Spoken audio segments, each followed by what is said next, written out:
Do you know what always helps me? I like to scream into pillows. Okay. Do you want to scream into the pillow? Can you show me how it's done? Okay. And then I'm totally fine. Yeah? Oh, yeah. Okay, so I just go, really loud? Mm-hmm.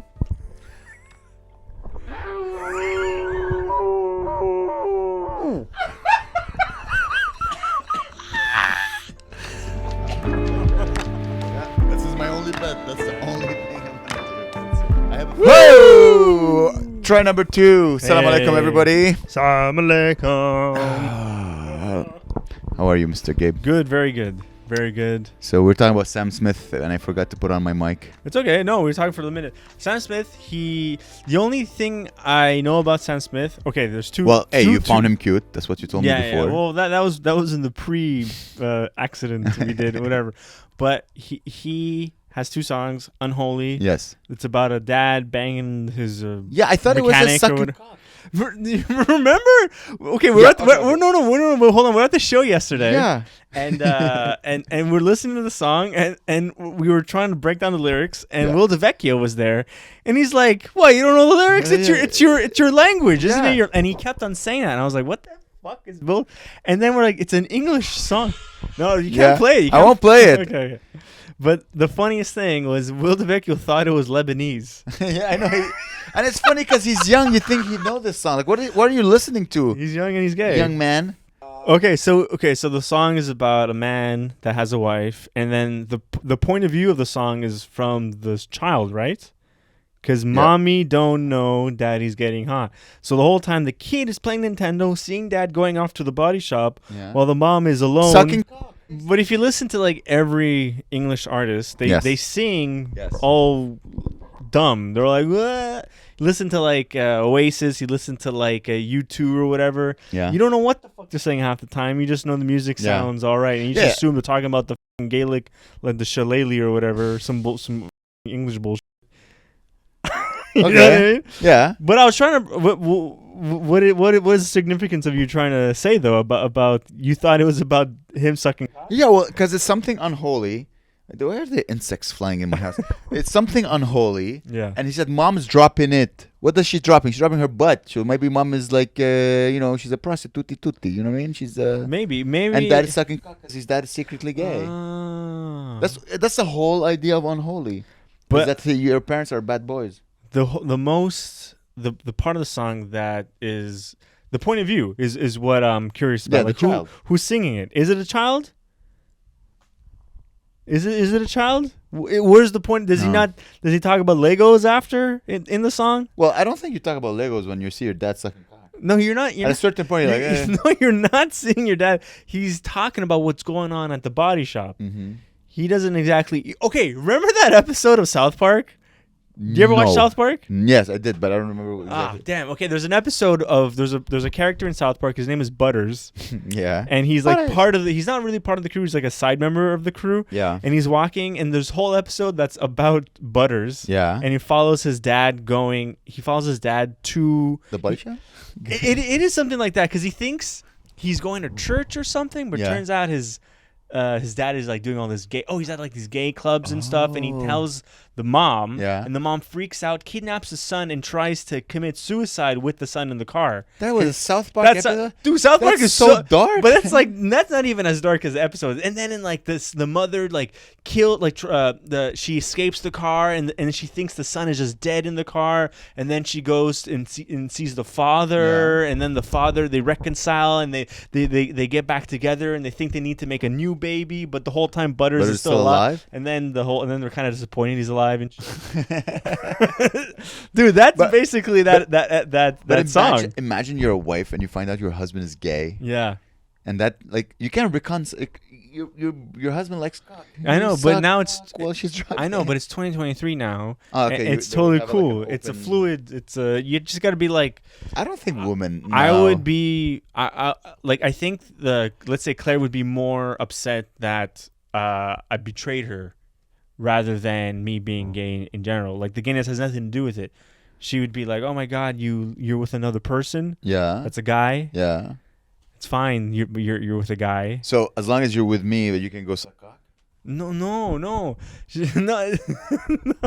You cannot. She doesn't care if I'm gay or not. Okay. No, she does. She does care. I'm sure she would care. Let's say I was fluid, right? I'm all over the place, okay, but you were not fluid. You entered the contract of having a girlfriend with your girlfriend by not being fluid. You're like, I'm a man. Here's my boner. And like, you're not. But fluid. People who are fluid, they have boners in their men too. Of course, but that was not your case. Now we're talking about. You kept it a secret. Yeah. And then you start dating her, and you've been dating her for 20 years. But what if it's now? not a secret? What if it was just, I forgot. Yeah, but I'm talking about. I forgot to bring it up at the. you forgot. Well, that's the same thing. No, yeah. I forget to bring up all sorts of shit. You forgot to bring up you like cock before you had sex with your girlfriend? What's the difference? She doesn't need to know about that. Okay, so let's say you like cocks. Okay, yeah. And then you start dating your girlfriend. Yeah. But then at 40, you're like, oh, God, I want a cock. No, I push it down and no. You watch gay porn then. I don't watch gay porn. Oh, you're talking about me. I'm talking about myself in the scenario with Claire. No, but that's not enough. It is. No. So you're saying, dude. Listen, you can watch porn with other girls. Are you? Yes. It sounds like you're defending like pedophilic urges. Who's pedophilic? You know how like it's gay, dude. You're thinking like a man from the 50s with like gay men are pedophiles. That's not true. Okay, no. Like you know how you think it's not enough, right? I think it is enough for me. Porn, I would never go out. Yeah, because you're getting you're getting the substitute. You're getting the Beyond Burger at home. So you don't need to fuck like 25 women. Because you're having sex at home. Okay. With the same similar with a burger, like the same burger. You know what I mean? Yeah. You know what I mean? Like instead of going to eat unless your girlfriend wears a strap on and then you turn off the light and then you play Joe Rogan podcast while she fucks you. Yeah. You're not getting the cock. No, you're right. Or like the stubble. What if you like the stubble? I don't know. I don't know what gay guys like.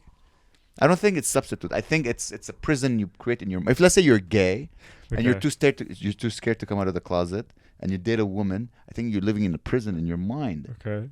You don't think so? I mean, I don't have this. I don't have this in my head. Like I don't know. I know you don't, but we're creating a scenario where you do. But how come you're so? How come you can empathize so much with this? With humans? No. But with like, how do you know what's going on in their head? In their head? Yeah. I'm just imagining. Okay. Because like you're trying to get me to say that I'm gay. No, it's not gonna work out. No, it's funny. Claire listens to like every episode, and like every episode we talk about gay stuff. Of course, it's. And I'm like, I don't know why it comes up. I have no idea why. I don't even know. And anyway, Sam Smith, he's all right. He's all right. He has. I hate. You know what? Okay, here's my. I hate his tongue. I never looked. I honestly, I saw him only late. Like now, I know what he looks like because of his outfit. Super famous now. As I said before we started recording, is that people are talking about his new cool outfit, but he only wore this because he's fat. He wants to hide his blubber. Yeah. That's why he's wearing all these. Yeah. Like, oh, you know, just let's put air and hide the fact that I have chubby titties. You know what I mean? That's what fat guys do. But do you think he's what do you think his? I have no idea who he is. I just know unholy. But what do you think his reasoning is for becoming a chubbier guy? Food is great. I know, but I feel like, you know, when you're super famous. Yes. You have the ability to change your body at will. Like all you do is you throw money at a thing and you point at a guy and you say, "Make me, give me abs." Like Tom Segura. Exactly. Or the guy with the big eye. What's his name? The other comedian was like, he's very clean. He's like very American. Very American. He's also Nate Bargatze. Suddenly has a jaw and he's like super sexy. You point at a guy and you're like, make me this. But what is it? So he's probably got a ton of money. Of course. What's his reasoning for them becoming a fat guy? Here's my theory about Sam Smith. Okay, Sam Smith is the Britney Spears of today. Okay. In the sense that he's talented, he has got a nice voice, but he has a whole machine behind him. Yeah. Like if you look at how many people wrote that song, apparently there's like 55,000 million producers. No, really. And it's not just a guy who sat down and is like, like it's a whole industry. Here, let's pull it up and we can check. But I'm pretty sure it's a whole. Yeah, it's a whole team. It's a whole marketing team. That's why everyone is just being listened. Everyone listened to that song. So let me check just to confirm my theory. So guess how many songwriters are on this song? For just one song? Yeah, this is just Unholy. I don't know, like 3 or 4? 9 songwriters. Really? Guess how many producers? I don't even, like, what the hell is a producer on a song? I don't know. But just guess. I don't know, 5, 6, 7. 1, 2, 3, 4, 5, 6. 1, 2, 3, 4, 5, 6. There's 6 producers, 9 songwriters. How many people wrote your Mutard joke? 1. Yeah. Exactly. Me. Just to give you an idea, like that's a whole industry behind That's crazy. him. So that's a little annoying. So of course he has like a whole marketing team. Like, all right, let's get crazy. Because he's pulling. Bowie used to have a dress similar to his, and I know Bowie because he's my Samson. Okay, you know what? Okay, I was thinking about this. You know who my favorite version of Bowie is? Which one? Okay, what's your favorite version of Bowie? I'll say Ziggy Stardust. That's your favorite version of Bowie, where he wears the long arm, like he looks like a. Well, he looks like an alien. Yeah, he looks like a what's it called? Like you know, like a monster, not a monster. What's it called? Oh my god, like a lizard monster. He's got like long green, like. Well, he was just like the beginning of his Ellen, because before that he was just a folk singer, and then he created the Ziggy Stardust. Yeah. And you could see there's still some Ziggy Stardust when he graduated. He became like Aladdin Sane, and he had like the thing, and he had the tuk tuk tuk. It was still a reminiscent of Ziggy Stardust. But my favorite album is Ziggy Stardust. Okay. Who's your favorite? Okay, my favorite. I don't know about the music era, but the look is. When he's wearing like a suit and he has like a lesbian haircut. Ah, okay. That's like love. I don't know what like it is 80s, about that. 90s, it's so it's so cool. Something about so there's this dude. I watch this clip once a week. It's him singing Heroes live, and he's so casual. He's like, "Hey, everybody, how's it going?" And there's like 1,000, like fucking 40,000. Hey, how's it going? This is a great show. You know, we're gonna take a break in about 10 minutes, and then we're gonna come back. And how about let's play the whole side of whatever album. Everyone's like, and that being said, okay, well, let's sing Heroes, and he's singing "We Were Heroes," and there's a fan next to him, and his hair is just blowing, just for one day, and then he belts out. We're gonna be here just for one day. And then it's like amazing. And he's like, okay, well, so we'll see you guys in like 10 minutes. Grab a drink. He's so casual. He looks like Ellen. Doesn't he? That is my hilarious. favorite. What I don't know what it is about us, because most rock stars are like, he's like 40s, he's in his 40s then, he's man. So chill. Of course, because he's like, I already performed in front of millions and hundreds. I fucked Mick Jagger in the ass. Nothing. I'm like, it's like a regular day at the job. But you look at fucking like, I don't know, all these fucking shitty bands that are way shittier, and they're like, they're all like banging their heads. He used to perform, like, I don't know if you ever seen him when he was Ziggy Stardust. It was like the high heel shoes and the dress, and then and it was crazy on stage. Yeah. And then he's like, I'm old now. I'm not gonna start doing that. You know, it's like if you look at the Red Hot Chili Peppers. You know when they did that's Skankfest. What's called that? Bonnaroo or some shit or what? One of those where like it ended up in fire and they Burning Man. Is it Burning Man? No. It was unintentional fire. Woodstock '99. Yeah, they just got on set and they were like, Flea was naked with his cock out. It's like they were crazy. But I'm pretty sure now they're not. You know, they're in their 50s now. They're not gonna walk around with their cocks out. Some people enjoy performing, and some people they're like, it's you know. Yeah, I'm an old man now. Let me just play acoustic versions of my songs or whatever. It's different. But that was a crazy description. Everyone listening to this on Spotify, please go to YouTube and watch Gabe go crazy as David Bowie. Dude, it was so good, and I think about that all the time because YouTube knows exactly what I want to watch, and it's like that once a week at a certain time. And I was like, "Fuck, dude." Something about so cash, just like you're strolling up. She's like, "What time is it? We should start."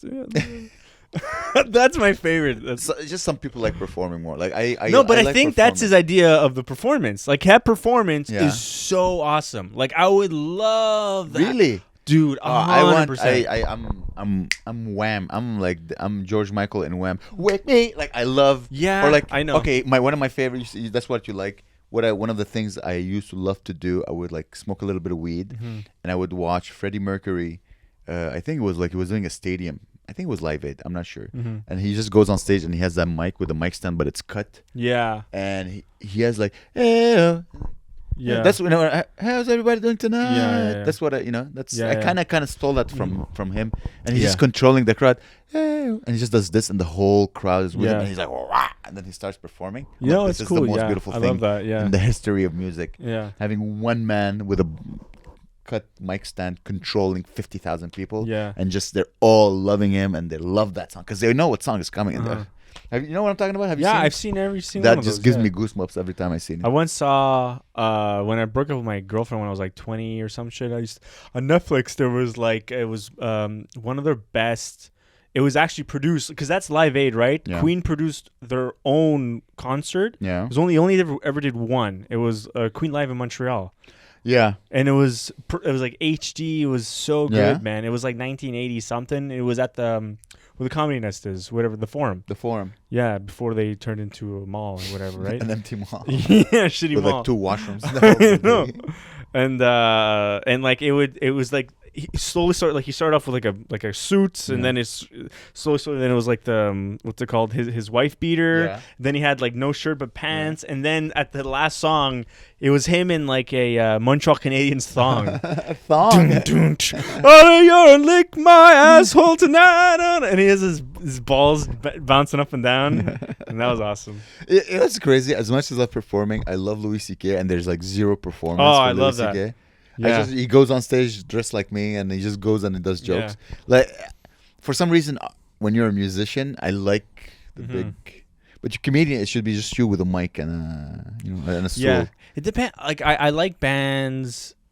There's like I've seen them a few times live, Mac DeMarco, and his music is very chill. Yeah. It's very like whatever, but live, it's a rock show. Like he takes his songs and makes it like fucking intense, and like it's because he starts off chill, and by the end he's kind of like this fat ugly guy, and he's doing handstands and he's crowd surfing. That's awesome, dude. I saw one of him where he finished like in between one of his songs, he stops the song and then he starts playing Metallica for like 10 minutes. What? And the band, and he's like crowd surfing, and they crowd surf all the way to the back of the venue. That's so he cool. jumps off and starts selling t-shirts as a joke, and goes behind like the table and be like, "We want a t-shirt." You just throwing t-shirt, and then he jumps back onto the audience. That's a performance. They throw him on stage, and he ends the song. It was so cool. I love that. I love people who still have energy to do that. Yeah, because some people just like, I went to see Oasis when they came to Montreal like 10, 15 years ago, and they were just standing there,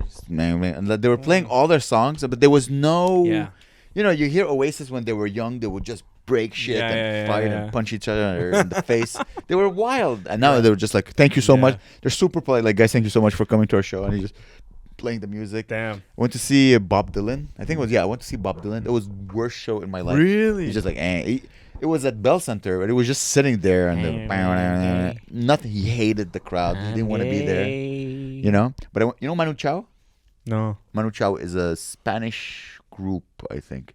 Me gusta marihuana, me gustas tú. So. You know that song? Yeah. Que corazón, mi corazón. Yeah. So their songs are very mellow and cool and like tropical, and you put you in a good mood. But I went to see them live.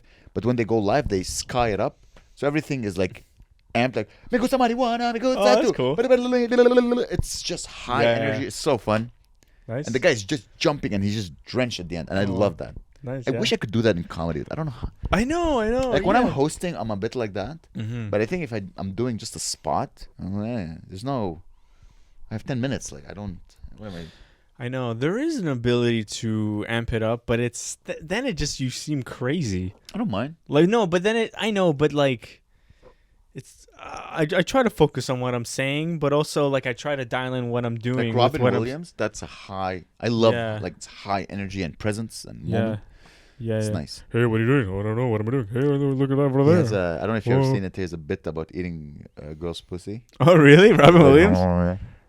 And he's like always checking on the girl. It's there's very few words, but everything is spoken through the face and like the sounds. Oh, that's funny. As a man who enjoys like, it's just physical. It's it's a masterpiece. Yeah. It's a masterpiece because he has like the eyes of a child. So he's like eating the pussy, like, and he just goes back. And funny. I'll send it to you. It's quite funny. Did you hear that? I can't wait to start like fucking headlining. Or let's go do 45. I know that would be cool. Because I get this when I host. I get like this feeling like it's my show. Let's get it on. And I think once you start headlining and it's your show, then you can just be even wilder and crazier. Yeah. No, you can do anything you want, pretty much. Yeah, hosting is the closest I'll ever get, I think, to headlining for now. How many minutes do you have? How many? Like, if someone says, no, it depends on how I feel. Oh, sorry. How I feel about my material at the moment. Because sometimes I'm like, I can do like 20 minutes. I could do more. But then sometimes I'm like, sometimes. Like, when a joke stops working for some reason? Yeah. And you're like, I guess I don't have that much material. Yeah. And then when that joke comes back and all your jokes are firing for some reason, you're like, I got 30. And then it's like, oh, wait, no, I only have 15 actually. And then it's like, I actually only have like 4. It goes like that in my head all the time, you know? I think, I don't know, for me, it depends on my level of excitement. Let's say someone books me to do 30. Suddenly all my old jokes work. Yeah, right? Okay. Because like my brain is like, they better fucking work. Yeah, they better work. So you're performing them and you're saying it with gusto and chutzpah. So you're fully going into it. But let's say I'm doing a spot and like part of me doesn't want to do that old joke. So I don't do it properly. I don't feel it. Yeah. So this one you have to drop it. But I think if you're doing a long set, I don't know why. It's like magic. If you're doing 45, the longest I've done was 40. Wow, like 39. That's long. And every joke was like pow, pow, pow, pow, pow, because I had to. You know what I mean? Yeah. I had to make everything work. Damn. We have to find ways. We have to find ways. Gabe, we have to start fucking making. I told you, I fucking destroyed on Saturday, and I felt empty, and I felt sad and empty at the end. I told you. Yeah, you did. You felt sad, but are you? Is not the art of what you wrote enough to satisfy what you how you feel, or is it like? Or do you feel like, I wasted all this moment on these people, or you wasted? It's like an empty feeling. Why? I say emptiness. I don't say sadness, because I realized the futility of art, where it was like you created a perfect 15 minutes, and then the 15 minutes was over, and that 15 minutes was never captured on video. No, that 15 minutes was just for these people, and it was beautiful. It was spiritual. Like, that's how good it was. Wow. The idea that I was able to create, because I was very in the moment, and I did jokes. It wasn't crowd work, but I did jokes in the moment. Wow. I told you, right? Okay, for those who don't know, Delhi, there's a big window behind, and you see people walking outside, and it was a security guard, because it was like midnight. And there was a security guard, and he sees me on stage, and I think he didn't know there was a camera. He's like, what?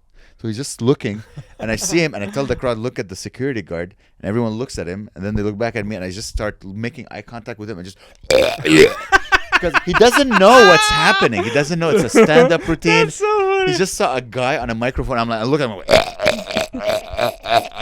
and then he's like, what the fuck? The crowd is just dying because they know what's happening. Then I take the mic and I stick it up my ass. I'm like, and he's like, what the? All right, holy shit, dude. The crowd was they were dead. Okay. They were dead. Like you closed or yeah. Okay. They didn't know, like, there was like this. It was so chaotic and funny, and you had like drunk people in the front. It was this. Everything was beautiful for creating, as I said, the perfect, and then over, and then I'm like, that's those people. None of these people will remember me. No, they're bad. I mean, they might see you around town. There's only so many people in the city, right? They might like see you at shows and they'll know who you are. But in the sense that I just got my $25 for my set. That was I'm like, and it's not as if I can keep any of those jokes. I'm not gonna suck a microphone. Yeah, I know. That moment was so. I know. It was so in the moment, you know. Yeah, and as I said, I didn't feel sad. I just felt like that's it.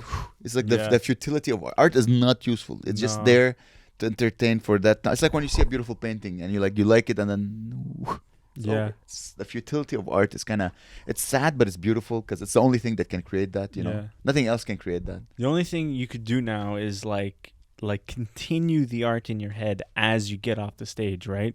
So and everything becomes a performance, and you're off stage, and I don't like people are like, you're talking to Kyle Morin, and you're like, hey, dude, I'm art. And then you're home, you're in your house, you're like, hey, everybody. That's, I think, how we become crazy. And then you're taking a shower, and you're like, this is the art. So it never ends, right? So you can't feel bad. As I said, I didn't feel bad. It just it hit me the futility of art. The fact that art is just there for like you create a beauty, and then it's like but it's not sad because it's like when you see a flower. You know what I mean? When you see a beautiful flower that is blossoming in spring, you're like, wow, that is a goddamn beautiful flower. It smells good. Do you realize how crazy it is that nature creates something that looks beautiful and smells good? Yeah. And then 2 weeks later, it just dries up and it dies, and it's as if it never existed. And then, in the next spring, another flower comes up, and then you're like, oh my God.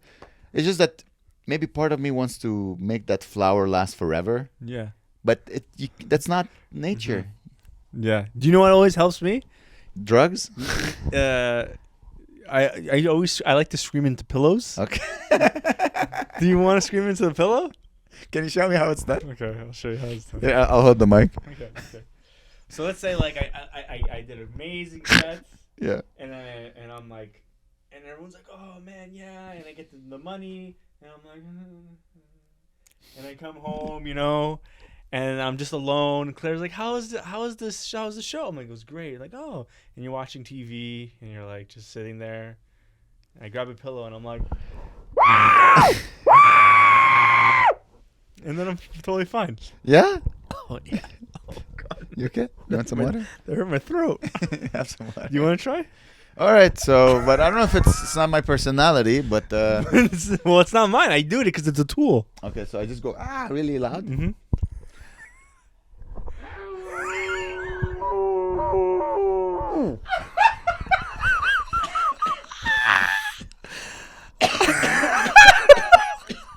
I think the cough helped more. God, that's so funny.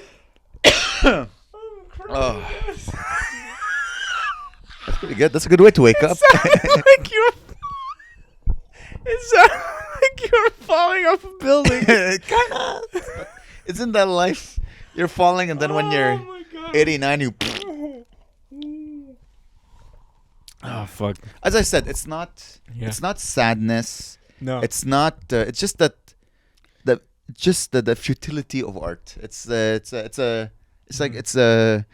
you create a flower and then it dies and you're like, well, fuck. And I don't know how to. I have to talk to myself how to like enjoy the flower. Yeah. Well, it lasts. And then try to create another flower and just keep creating flowers. That's what every set's always gonna be different. Yeah. Yeah.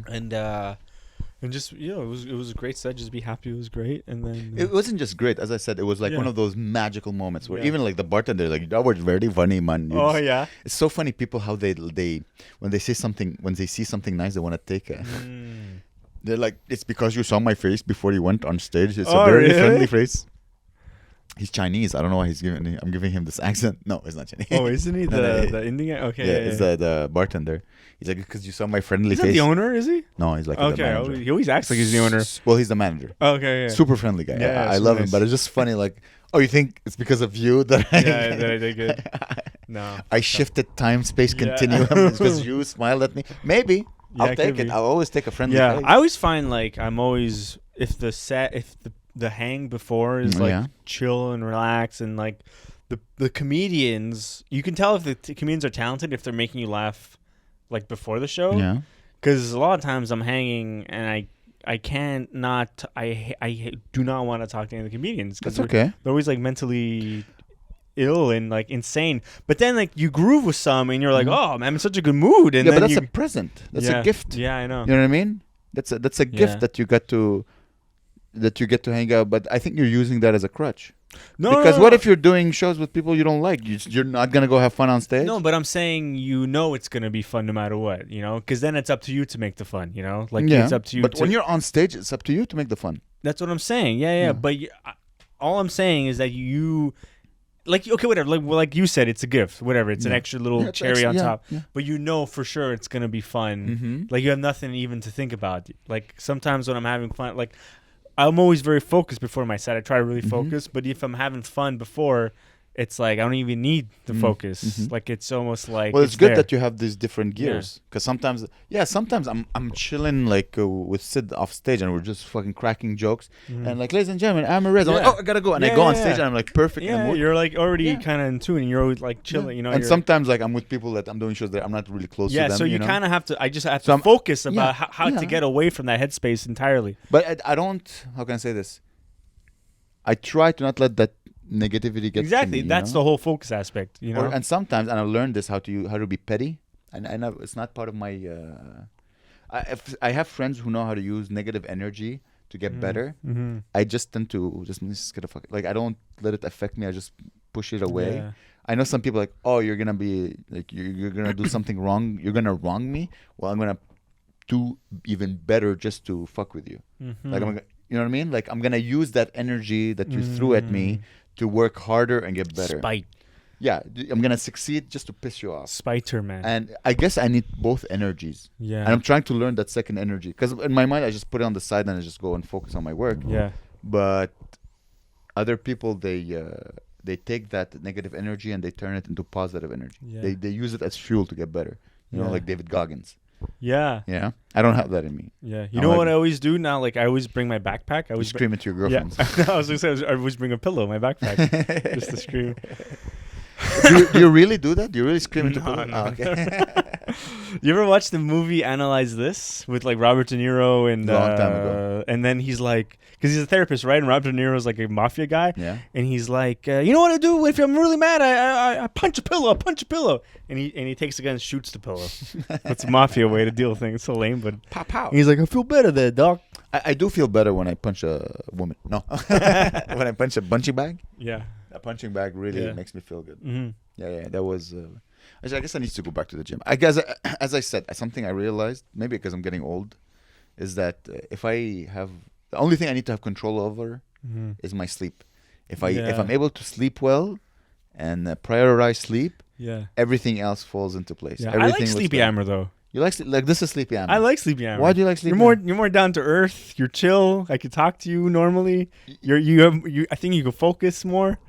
If I may, I don't think you dislike regular Amer. No. I think you dislike caffeinated Amer. Yeah. Caffeinated Amer doesn't let you finish sentences. Caffeinated Amer is like, ah. Also,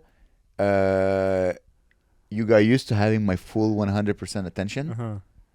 But when we record podcasts like in a cafe, oh my God, and there's like distractions, but that's a gift. You have my full attention.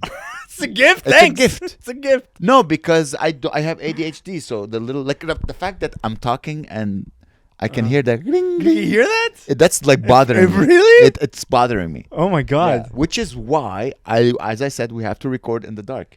The dark? Like complete pitch darkness. We need to then, what's it called? I've never done that with, well, actually, maybe I've done that with another, but usually I do that with girls. Wow. Because like they're sleepover, and I tell them, hey, just so you know, like, because you saw my bedroom, it's like complete darkness, and you're like, welcome to my secret place. This is my secret place. It's like, it's, you know what I mean? It's like my, something happens when you don't see, or you just, it's as if you're talking to the night sky. God. Not even the night sky, to God. And you're like, just the two of you, just two souls communicating. Wow. That's how you fall in love. Okay. Don't you find? Yeah, but I'm not conscious of how I fall in love. I mean, I'm not neither. I'm just making it up as I speak to you. Okay. Because then you're like, don't you find? And I'm like, But I do mean, like if there's no, if you don't see the other person, it's just two voices talking. If you remove bodies, right? This is what it is to be in complete and utter darkness. When you don't like, you're just two bodies, just two voices speaking, you know, in not the Netherlands, in the ether. two voices speaking in the Netherlands. You know what I mean? It's just two voices, and these are my favorite moments with like the woman. No, I gotcha. Like no, I know the what you woman mean. I dated. It's just being with them. You know, it's like 2 a.m, complete darkness, and we're just talking and getting to know each other without sexual attraction or. Yeah, damn. I guess like me and Claire do that, but it's more, like as you get to know somebody, right? And I can't imagine doing that ever again, though, with somebody else. Oh my God. Have to be like, oh yeah, really? Wow. Cool, okay. Yeah, me too. Whoa, when did that happen? I can't believe. Wow. Wow, your dad really? Oh wow. I'm sorry to hear this. Wow. Holy shit. That's Jerry Seinfeld. He said he has a joke about dating is like when you're an old. Mm-hmm. It's a lot of faking, acting surprise. Like, wow, really? Especially when you're dating a 17-year-old. Yeah, dude. Listen. Have you seen her? Jerry Seinfeld. I don't know. It was the 90s. It was a different time. I'm see, I told you, pedophilia. He's not. Is it pedophilia to date her? He was 30, I think. No, he was like 40. No, he was not. He was. Because it was late. It was after Seinfeld. It was 1998. He was, I think, 32. Dude, he started Seinfeld in 1988. Want to check? He was 32 when he started Seinfeld. How much do you think? How much do you think he was? How much do you think it was? Because I remember he was like on a red carpet. It was like the last episode of Seinfeld, and he was with that woman. Yeah. And now that woman now is in her 40s. If this was in the 80s, she would be 50 now. Because that woman that Jerry Seinfeld dated is, I think she's related to David Lonstein or something. Yeah, she is. And she's like in her 40s now. It's so weird. Here we go. Everyone. Shoshana Lonstein was born and raised in Manhattan.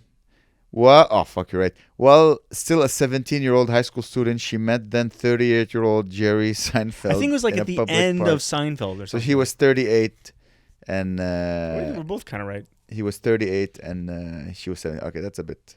It's a lot. It's a little lot. But you know what's funny? Here's what's funny. Dude, is that he was going to like places. I'm like, yeah, that's my girlfriend. And everyone's like, ooh. Wacky, dude. I'm 32 now. I can't imagine dating a 17-year-old.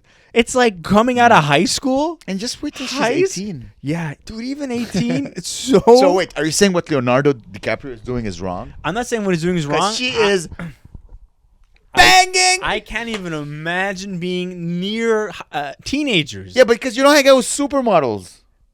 What? Because you don't hang out with supermodels. Yeah, exactly. Whatever. Okay, I'll hang out with supermodels. No, you don't. I'll do that. I'll be like, okay. I don't know. He's like, he is an high level pervert then, right? We're all high level perverts. No, but he's... I don't think I am. You're not. You don't think you're pervert? No. I'm not a high level pervert. But you like to get your toes sucked and whatever. Whatever. Clip. But I'm not like. But it's. I don't know. Like there's a. Do you eat ass? No. Sporadically? I haven't done that forever. Or I only did it once. Well, as the joke goes, it was a Bonne Nuit. It was a Bonne Nuit. But I don't know. Like there's a point. I don't. Let's say I'm 48. I wouldn't say like 49 or 48. I can't see myself dating a 19-year-old. Of course not. Of course not. It's a little much. But he seems to have a youth to him, right? Yeah. At the club, always dancing and shit. I know. Well, listen. Okay. Here's similar thing to Drake, right? We were talking about in the green room last time at Delhi, and here's I don't know who brought it up, but it was very smart. It was either Randy Comey, Sid Kular, Victor Caesar. I think one of these three. Could have been probably Randy. He said this guy got famous when he was like 19, right? Leonardo DiCaprio. Oh, yeah. So of course, and he was gorgeous. He was like a handsome young boy back then. And of course, when you're a superstar, you're talented, you're a billionaire, and you're young, you're gonna date models because why not? Yeah. So all his circles were models. So he started dating hot 19-year-olds when he was 19, and then he kept growing, and he's like, why would I date? I know, but also means he was never. I think that was Randy Comey. That was Randy Comey who brought it. It sounds like the way his. But he also, I guess, he never found a person that he fell in love with.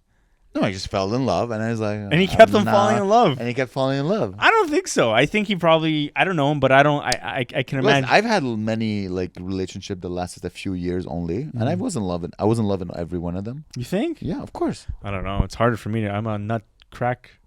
I'm a tough nut to crack. To fall in love? Yeah. Oh no! Like every girl who I called a girlfriend, I'm like, I could see myself with her. Yeah. Oh my god. But as I grow old now, actually having this podcast made me realize, like for example, I was telling my friend that a few days ago, like if you decide to move to Toronto, I'm gonna have to move to Toronto. Really? Well, yeah, because this podcast means the world to me. We can figure it out. Nah, it's not gonna work. It's we can have a long distance relationship if we have an end goal. And the end goal would be either I move to the city you are or you move to the city I am. Yeah. But that's love. That's love, you know? Yeah. You know what I mean? In other relationships, I'm like, I'm just tired of this. Yeah. So it was love till it wasn't. Yeah. Yeah. That's the difference between like big L or little L. Yeah. You know the song Jamiroquai, You Make Me Love You with a little L? I think I loved with a little L. Yeah. Yeah, no. And I love this podcast with a big L. Yeah, I love this podcast with a big L. And I've only ever, I guess I have. I went to fucking London just to fucking hang out with you and record this podcast. That's cool.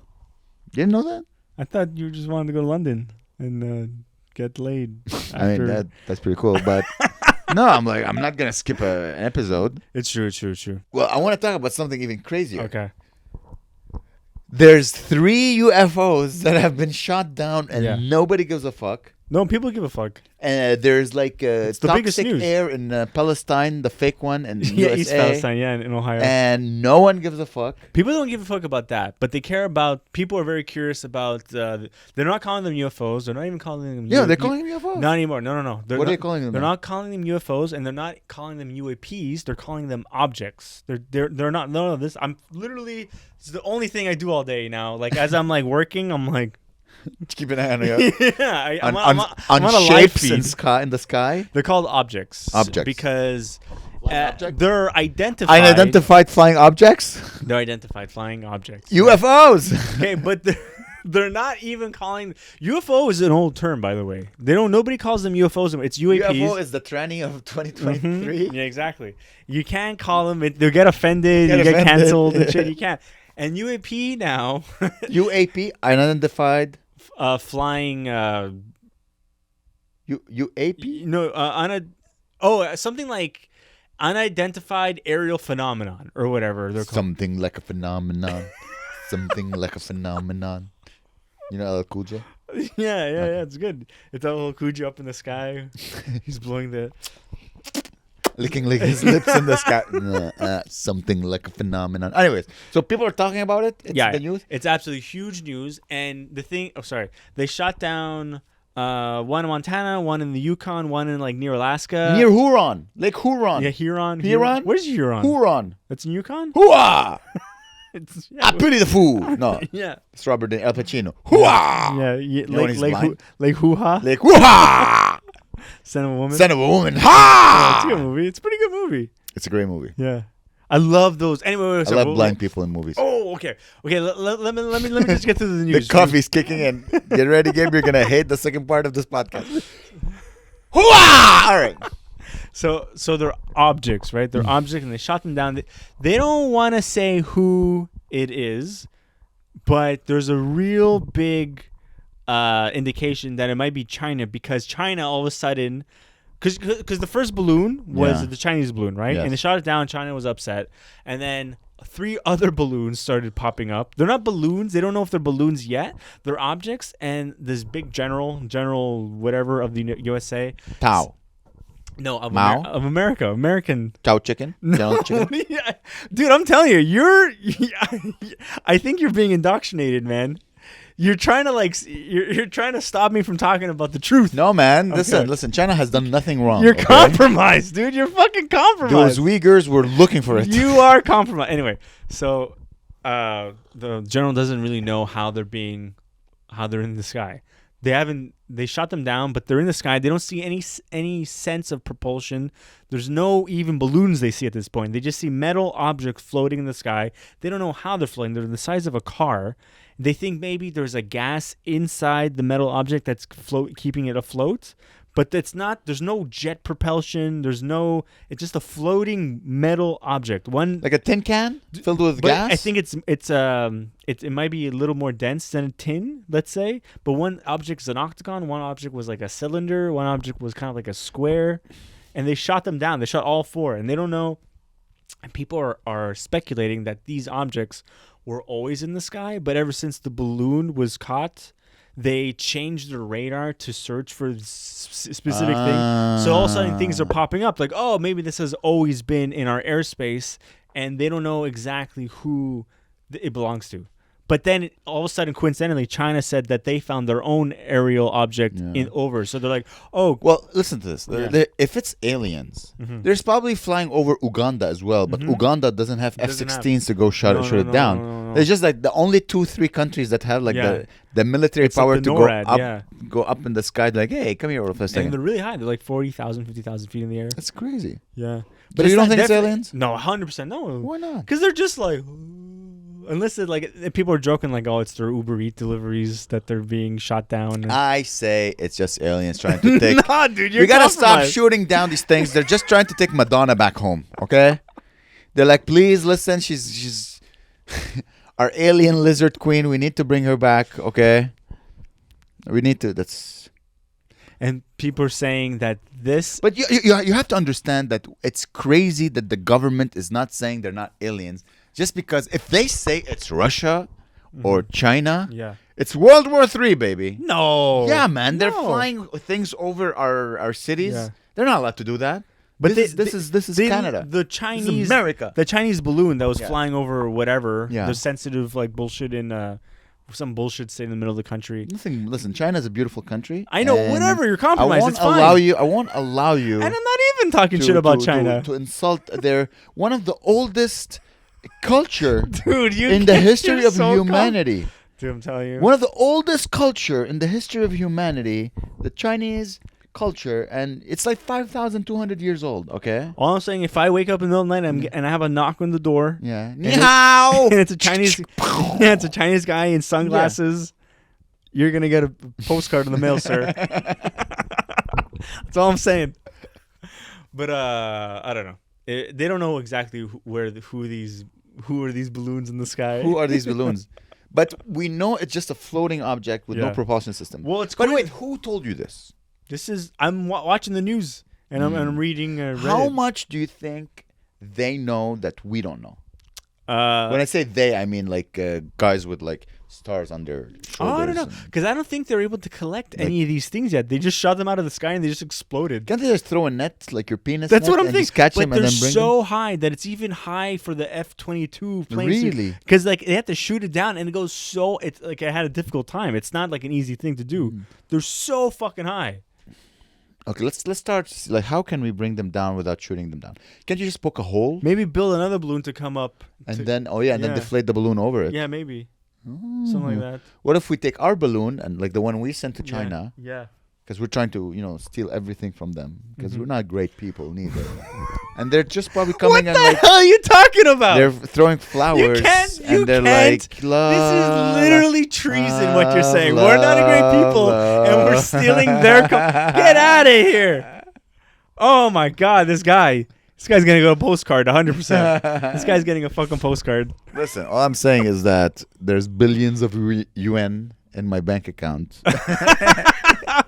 And I'm doing my job. Listen, John Cena and I, we're best friends. You understand? You know what I'm saying? I totally get it. You get what I'm saying? Yeah, I get it. You get it? I get it, yeah. Oh, sorry. Lizard now. Imagine my fingers start. Yeah. They're all together. Like, this is my money hand. I jizzed on eggs. I saw a movie. This fucking awesome fucking movie. I'm not ready to move away from the okay, yeah, fine. Go on. Sorry. It's crazy.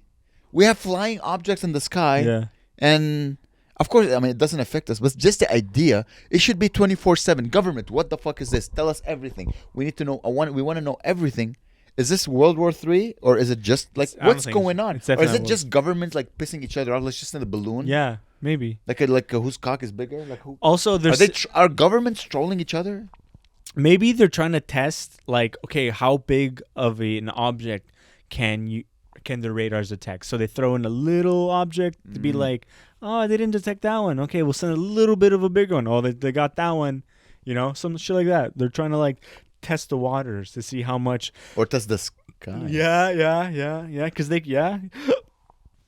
yeah, exactly. So who knows? Like, it could be any country right now. They need to collect the data. They need to get that little black box. Do you think if it's made in China, it says like made in China? Yeah, Taiwan. But even the American bag, it says made in China. Yeah, it's so funny. Made in Bangladesh. Damn, man, that's crazy. That shows you that there's people way above us that just there's... And people are asking Trudeau. Trudeau doesn't know. Trudeau didn't even shoot the thing down. Trudeau's it was fucking America. What about my hair? It's all my hair. Biden called Trudeau and was like, can we shoot it down? And Trudeau's like, yes. Wait, is it... I don't know. It identifies some minority. As what? Yeah. Some minority. Is it... No, Canada has good relationships with China. Yeah, well, they do. Listen, if we can't talk about China. I can't talk about China with you. I'm sorry. Compromise. You're gonna fucking listen, man. Pull out a little hypnotize. Like those little badges. Hey, look over there. Oh my god, look. Yeah. And I'm gonna wake up with a red hat. Exactly. You don't identify squares anymore. Yeah. You know what I'm talking about. Tiananmen Square. Yeah. I can't look. The whole shape has disappeared from your thoughts. Like what is that? Yeah. What the hell is that? Oh, the rectangle. It's a rectangle. Everything is a rectangle. Because I think a square is a rectangle, but a rectangle is not a square. Yeah. Because a square is equal to 4 sides, and a rectangle is not. Because 2 are equal to the other. Yeah. Did you hear a moan? What was that? Like a big yawn. I heard a yawn or a moan. Mm-hmm. My walls are very thin, so sometimes I go to sleep very late and I wake up very early. So sometimes I'll be like sitting and I hear, oh jeez. I'm like, this guy's gonna die. He hasn't breathed in like 10 minutes. Yeah. It's just heavy snorting.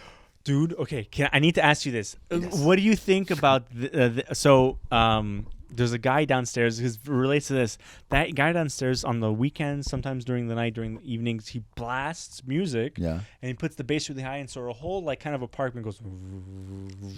It's kind of annoying. I'm used to living in apartments. I'm used to things being annoying, But Claire, she's pissed off. Yeah.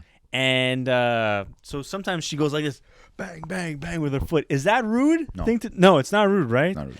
But in the moment, I'm a little like, fuck, Jesus. It's a little intense, but I guess is it the thing to do? Because you're a man, and it's your there's a threat of violence coming. Yeah. I don't think women see. It's a little scary. A man, something about men that I don't know if women know this, but if you keep eye contact with a man you don't know for longer than 30 seconds, you're like, is she gonna go down? Oh, you know what I mean? Shit, yeah. If men are at a certain, not a position in life, but if something is wrong and they're pissed off and someone makes eye contact with them and they don't like that eye contact, someone's gonna get fucking punched in the face. I don't know if women realize this. So you feel like that anxiety because you're like, if he gets pissed off, I'm gonna have to defend my girlfriend. And then I'm like, I'm gonna have to punch that guy in the face. And that guy is like a weird looking I think he's like Latin American and he's like 40 years old. And you're racist. So it's like, yeah, I'm scared of that. Caliente. So we were going because there's a threat of violence that could come up. That's why you feel anxiety. Yeah, maybe that is it. I am terrified of a guy coming up. What are you punching my wall? Yeah. So we go downstairs. The guy's outside the next day. Yeah. And he's like, "Do you live in that building?" And I wanted to be like, "No," but I said yes because I don't want to lie. We need to confront the moment. Of course. And so he's like, I was having a party with my friends. He was a pretty nice guy, actually. He's like, I was having a nice party with my friends, and I played some music, and then all I hear is bang, bang, bang, bang, bang. And I'm like, listen, guys, come downstairs, talk to me. I'm a nice guy. But in my head, I'm thinking the reason. We told him but you're blasting your bass. Can you put your bass down? He's like, yeah, but it was only 9:30, I think he said. Yeah. And I'm thinking yeah, I know, but I'm not gonna go downstairs to then tell you to put down your thing. Why can't we just bang the ceiling to then put it down a bit? Well, he's trying to take because he knows very few people will go down and hey, can you please? But this is the passive aggressive. Yeah. It's international language. Can you please? Yeah, can you fuck off? Because it's not exactly the music. You should tell your wife to stop doing that, and you should go down and go talk to him. So we were thinking maybe we should do that, but then also we told him that your music is on. If he turns the music a little, don't blast the bass. Put your bass down a bit, then we'll be fine. Yeah. That's it. And he doesn't see what he's doing is wrong. No. At all. No. He doesn't, and he just thinks we're a bunch of assholes for banging the floor, Well, that's just as long as you don't live in the woods all by yourself, you're gonna have to deal with that's what we're thinking. These, with shitty humans like this. But He's trying to alpha you. Like, oh, just come downstairs. Because he knows 99% of the people won't come downstairs and tell him, hey, can you put the music down? Yeah. But then also, I think he's the kind of guy, because he's Latin American, where, like, he's blasting music. Let's say me and Claire go downstairs. We're like, hey, how's it Gabe, stereotyping in 3, 2, 1. He's the kind of guy, because Latin American people, they love music. They love parties. He's going to be like... guns. No. They're going to be like, listen, guys, look. There's a party going on. The music is blasting. I got some beers. Come and join the party. You know, party with me. And we're boring white people. Yeah. My stereotype is, no, we don't want to have fun. Yeah. We just want quiet. We want to drink alone. Yeah, we want quiet. We don't want music playing. All the bars in English places, there's no music. No music, just sadness. Just silence. That's all we want to do. And maybe a little conversation. Yeah. That's all we want. And we're going to go downstairs and what? We're going to sit there and dance to this monotonous beat. You know what you should do? Bass. You should go down and then ruin the party. Yeah. Just start like doing white people dancing. Just like being a really obnoxious. Or like bring down. He'll never invite you again. Or I'll bring down the New York Times and read it. No, that you got to be more annoying than really? This. You got to like start hitting on like the people, the you know. Yeah. Like, ooh, you're like, we're an open couple, honk honk. But then I would fit in too much with those people. I feel like, you know. No. The more annoying, like if you ruin the party, he's like, oh no, now every time I have a party, they're gonna come down. Yeah. So I better not. You understand? You gotta Machiavelli your way. You gotta use your annoyingness to your. I also have speakers. Maybe I could put the speakers on the ground and blast bass. The thing is, if you do this, you're going to war. Are you willing to go to war? I don't know. It's like she's sending balloons and I'm sending balloons back. Exactly. But the thing is, are we going to war? Are you going to war? Are you willing to go? Because there's no. I'm not that willing. You know, he might start putting, like you said, he does it once a week. Yeah, like about. Listen. I know. It's a community. They're trying to have fun. Yeah. They're allowed to have fun. I know. People are allowed to have fun. Yeah. You have your sound system and you play your jazz or whatever on your.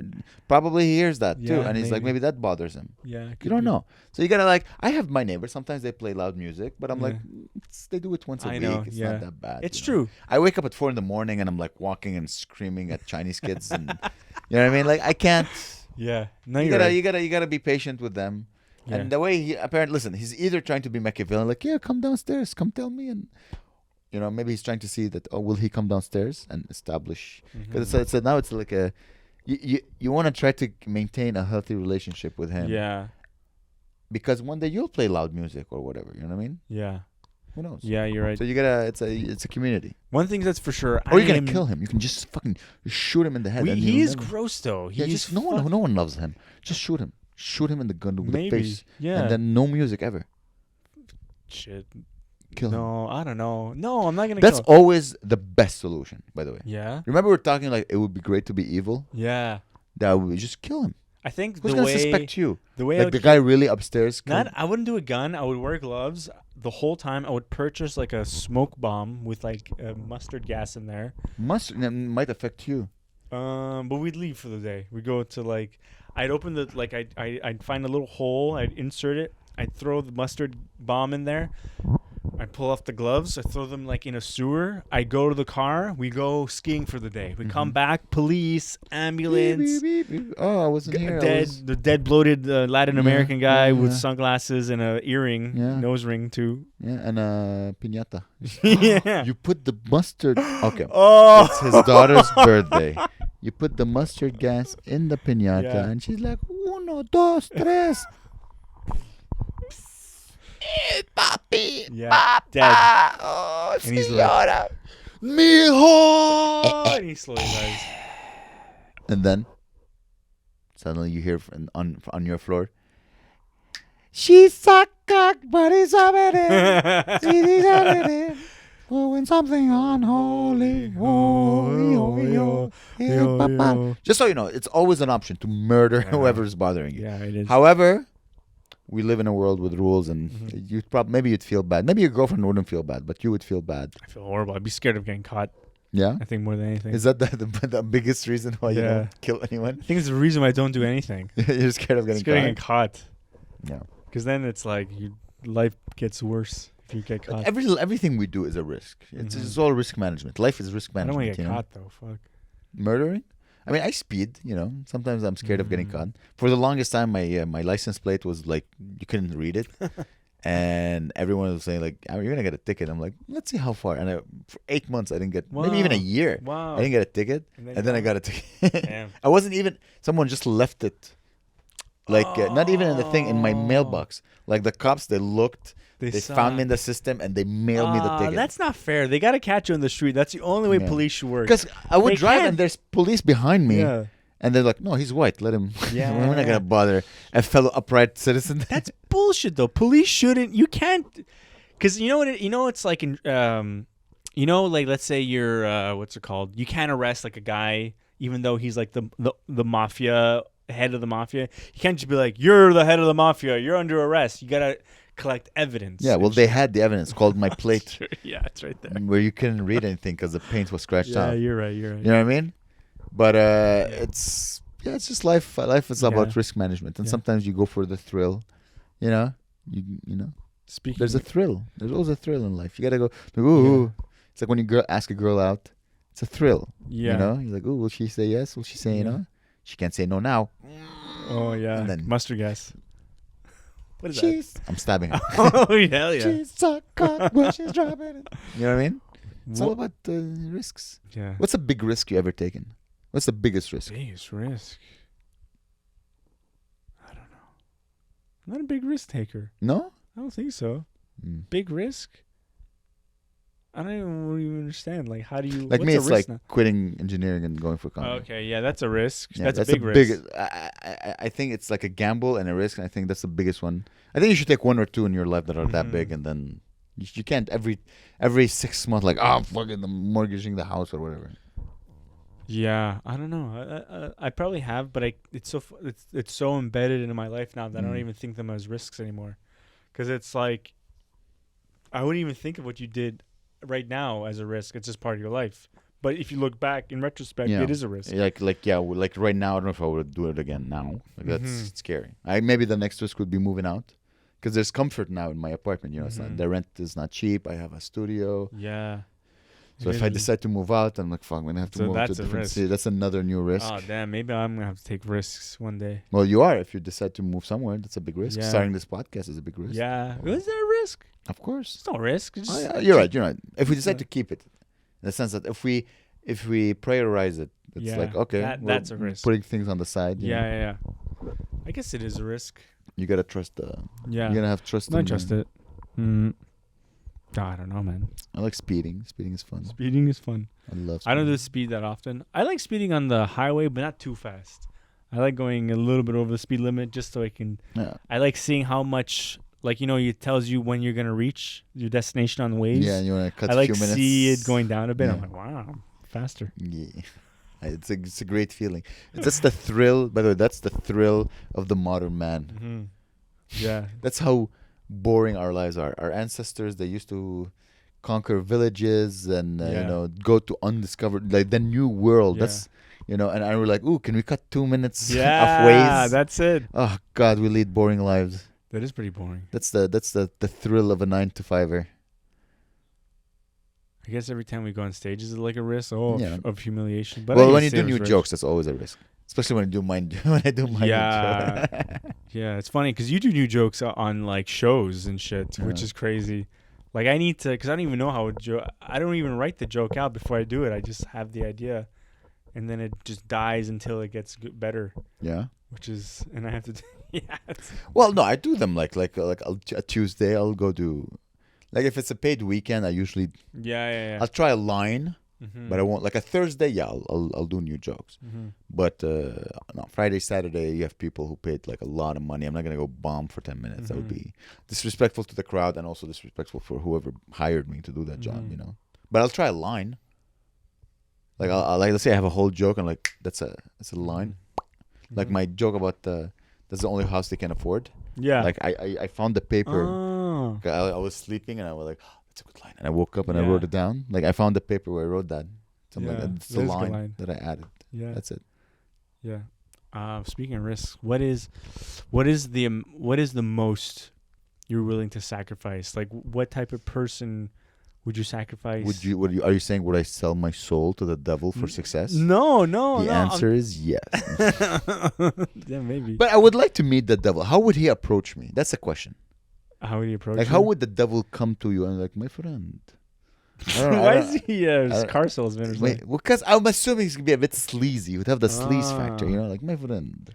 Really? I always think the devil was probably just like, I don't know, like he's like an animal or a goat or like a rabbit or something. It's funny. I see two devils. I see like that stereotypical devil with the horns and like the red. Like Diablo. What's Diablo, it exactly. like Diablo or Brad Pitt. Oh, okay, just a guy. No, but like, have you seen the movie? I think there's a movie where Brad Pitt plays the devil. Or Death. It's an old movie where like Brad Pitt was young and he was so hot. Al Pacino played the devil. Yeah, but I like that devil though. He's like, "Hey, Keanu, how's it going?" It's so stupid. Wanna fuck your sister? Yeah, it's a lot of this wacky movie. Yeah, it was a good movie. I like it. I love that movie. It's so yeah. How would he approach you? Would you sell your soul for success? Nah, I don't think so. Because I don't want to go to hell. Oh, you believe in hell? Well, you're selling your soul to the devil. The devil's there. He's the owner of hell. I'd be like, oh shit, I'm going to hell. You would forget that hell exists. Cause you're like, I'm an atheist. Ha ha. He's like, well, it's real. It's like you have to believe in it. Like it's not subjective. What's John Constantine? Why was he playing? John, like in the movie Constantine? Yeah, because he killed himself. Isn't he a hell killer? No. Before he became a demon killer, why was he set to go to hell? I can't remember. Dude, I was so young when I saw that movie. Such a good movie. Yeah, it's coming back. Number 3. No, there's no Constantine. There's Constantine 1. There's only one Constantine. Okay, then 2 then. Okay. Because you got There is a 2, no? You got me all excited because I'm like, oh my god, is there a Constantine 3? 2? I thought there was. Oh, maybe not then. It's a good movie. Speaking of movies from 2002, can I bring up this movie? Please do. Okay. So Netflix is getting rid of all these passwords and shit, right? Yeah. Isn't that so? I don't want to buy Netflix. Netflix is shit anyway. Welcome to LimeWire. LimeWire is making a comeback. Is it actually back? No, I'm imagining it. Oh, okay, yeah. So they're buying all these 90s and early 2000s movies. I don't know why. These are movies I can easily torrent anyway. Yeah. It's not like a new thing that just came out. So I watched. I don't know if you've seen this movie, John Q. I started watching it, dude. This movie's. Oh yeah, have you never seen it before? No. Oh, okay. Well, I won't ruin it, but it's fucking. Dude, I used to love this movie as a kid. I fucking love. Really? Okay. How far into the movie did you get? I am where he just started kidnapping like the doctor in the hospital. Yeah. Oh, okay, fine, dude. How awesome. Okay, first of all, the son, 100. He's 100% gay, right? He's a child. I can't judge the homosexuality of a child. You could, dude. His whole room. Yeah. Is naked men. Remember that? Yeah, they're all bodybuilders. but he's a child. He's not like rubbing his tiny penis. But what? Okay, whatever. Maybe I shouldn't bring it. Kid? But look. If you're assuming as an adult, here's what you're. Okay, but look. Here's Gabe. You have to fine tune your empathy. You're very empathetic because now you're assuming you're putting yourself in his shoe, but you're assuming 45-year-old Gabe with posters of black men on his wall, and you're like, oh, I'm gay. You have to. Not only put yourself in his shoes, but you have to be him. You can't just be like in his look. You have to be him, and you're like, oh, I'm a 7-year-old boy who's looking up to these cool black people. You're not a normal child would be into similar to bodybuilding wrestlers, right? Like The Rock or fucking Stone Cold. Yeah. They're like, that would make, because they're all like, like they're breaking, punching people and shit. It's like they're superheroes. Yeah. But these guys. What are they doing? They're bodybuilders. You know how hard it is to become a bodybuilder? I know, but he's a kid. Yeah, he's a little kid that's like... Well, he plays baseball, so maybe he looks up to athletes. I don't know. Dude, that room... Did you see that room? Listen, you would that room, there wasn't an inch of wall in that room. That room, it was all nipples and veins. Andy Coleman or whatever. Yeah, Ronnie Coleman or whatever. Exactly. So aggressive. It's so funny. Here's what I found funny about that movie is that I don't know if you remember, but the movie starts. Yeah. The father, played by Denzel Washington, his car gets repossessed. Yeah. And he's like, oh, Akel, I guess we're poor. And his wife is like, why did the car get repossessed? Well, I had to choose the payment between the house or the car. Yeah. I guess I'll go to work. And then they go watch his son play baseball. And I'm like, dude, if my car got repossessed, there's no fun. Yeah. If I'm broke, we're not going. I'm not gonna go encourage my son at the baseball. Yeah. I'm gonna go find another job. Like, what kind of? He did try, and then I know, but like I would be like stressed and chain smoking. I'd be like, oh, it's okay. Yeah, we just lost the car. I know. I would be freaking out. I'd be freaking. But also, if you have the son, you want the son to be not stressed out and strung out all the time. He's a better parent than my parents. Yeah, I know. They want the kid to be a little happy, right? Yeah, and then he nearly died. So I don't know. Yeah, so you knew all along. All the stress got to his heart. Exactly. And then he felt the stress of. To the people listening, and they don't never heard of John Q. They're not 48 years old. It's about a man that takes a hospital hostage because they won't give his son a new heart because he lost his. By the way, everyone at that hospital is such a cunt. Yeah. I was like, it's 90,000. Like that white actress. What's her name? Oh, Anne Hesh. Anne Hesh. She's dead now. It's $90,000. Yeah. I could hear her just wanting to say the N-word. Yeah. It's $90,000. Such a fucking N-word. And what's his name? That guy? Who's that actor? That other actor. Yeah, the doctor. I fucking love that. Oh, what's his name, man? I love that actor. Whatever. Yeah. He apparently has a huge cock, and he's a conservative. Yeah. And he's 78, and he dates 19-year-olds. Yeah. Yeah. Dude, I think that's just Hollywood. You just date. Yeah, he's nasty. Though. If you had the chance, he was nasty. Here's the problem. I think what's happening right now is that a lot of people are criticizing Leonardo DiCaprio for dating a 19-year-old, but he's doing the right thing because at his level, it would be very easy to just fuck 19-year-olds, right? 19-year-olds go like, oh my God, you're so hot, I want to fuck you. And then they would fuck him. He's like, no, let's build a relationship. Let me take care of you. Let me, give you wisdom. I think that's weirder. That's weird. It would be more dignified. But to just fuck them and then break their heart? It's like Drake. You know, he's like 48, and his whole identity is like he's like in his 20s. He's in the club. He's 40. He's dancing and shit. Yeah. Can he just like rap? But now it's just part of his job. Yeah. He makes music for like clubs. He cannot not be in clubs.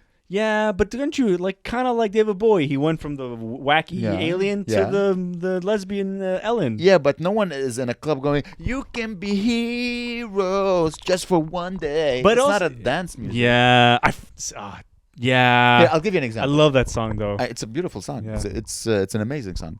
I went to Miami many years ago on my friend's bachelor party, and we went to a club. We went to like Fontainebleau, which is like a famous club, and I was just me and another guy, and I had to bribe my way into it. So I had to like give the bouncer $80 so he could let us because he was not letting anyone in. Okay, yeah. So we got in, and we were having so much fun. It's a huge club, gorgeous women everywhere. But some of them are whores, I'm pretty sure. Just everyone was hot. It's a club. Like the drinks were like $20 each. So one of those clubs. It's in a beautiful 5-star hotel. Yeah. Huge club.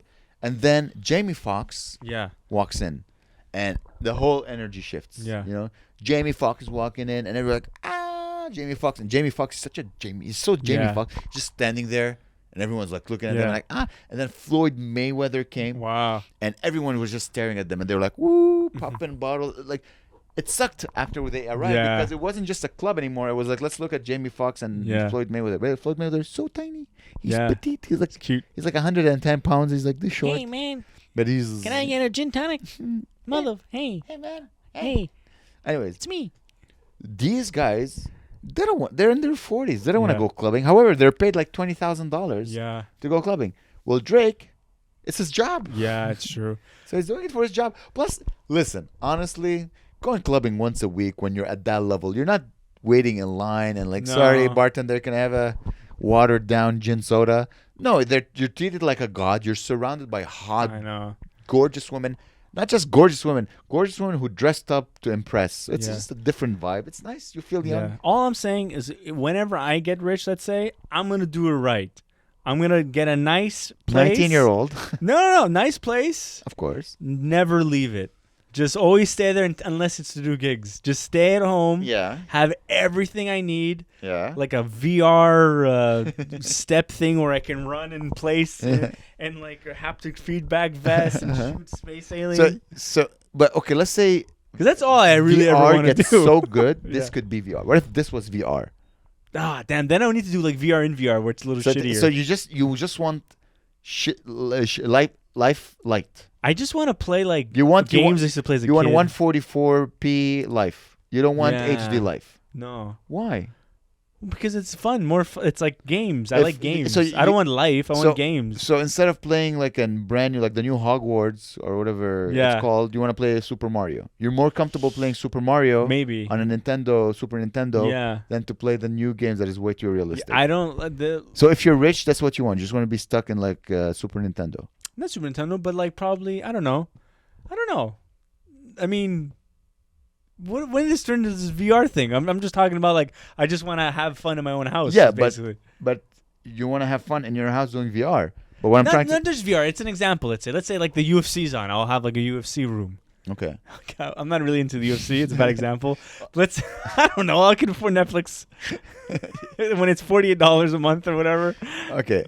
But no, you see, I think if I had money, I would just travel more. I would just do gigs traveling. Oh, that's why I would travel, do gigs, travel. I probably wouldn't even travel. Dude, we need to do the road. No, that's one type of traveling. But then traveling when you're rich is probably really easy. But you're not really experiencing anything. You're just like going from hotel to hotel. Like my brother went to like Japan. Your brother is not famous doing comedy. I know, but no. He works in a Provigo. I know. It's not the lifestyle that I know, but he went to Provigo. He went to Japan, and I was like, oh, you should go. I don't know. Maybe my brain is fucked up, but he was just going from hotel to hotel to hotel. And I was thinking like, oh, you should go to a hostel. You'll meet people. That's cool. Yeah. And that's the type of thing I would do. But if I was rich, then I couldn't do that. Ari Shafir does that. He just goes to hotel. Yeah, but I think we got as much money as him now at this point. No, he's rich. Yeah, he's rich. I'm pretty sure he's rich. I'm pretty sure. Dude, he's selling out theaters. Yeah, he's doing good now. Done. He's good. Yeah. He found his way of making money. Yeah. He's living the life. No, I think when you're rich, you get to... here's an example of rich. You go to the beach, and you're like, oh, this is nice. I'm at the beach in a different country. Yeah. This is nice. And then from far, you see people jet skiing. Yeah. And then you're like, oh, it would be nice to go jet ski. And then you go to the jet ski rental. It's like, oh, it's $300 for a jet ski. You're like, I'm not going to pay $300 for that. Yeah. Why? Like, no, I'm enjoying the beach. When you're rich, you're like, oh, let's go jet skiing. For me, that's a sign of like, oh, you have money. Okay. Yeah. Or you go like you're lying on the beach and you look up and then you see like a boat with a little wire and there's a guy hanging in a. That's what rich people do. They get to experience life. I would feel to the max. I would keep it real, man. This is real. I wouldn't do that. I would. Let's say with a 19-year-old. Let's say if I have kids, they can do that, and my wife can do that. Yeah. But I'm gonna keep it real on the beach. Like, hey man, I was born on the beach. I'm gonna die on the beach. Okay. That's what I'm gonna say. And don't you think your jokes will suffer a little? Nah, because what I'm gonna write a joke about was one time I was flying through the air. Yeah, I went jet skiing. Nah, because they'd be like, all the people in the audience would be like, I can't relate to that. Jet skiing? What's a jet ski? No, everyone knows what's a jet ski. No, I think you'd be. It's not just like I was eating caviar of the breasts of a 12-year-old prostitute in the Ukraine.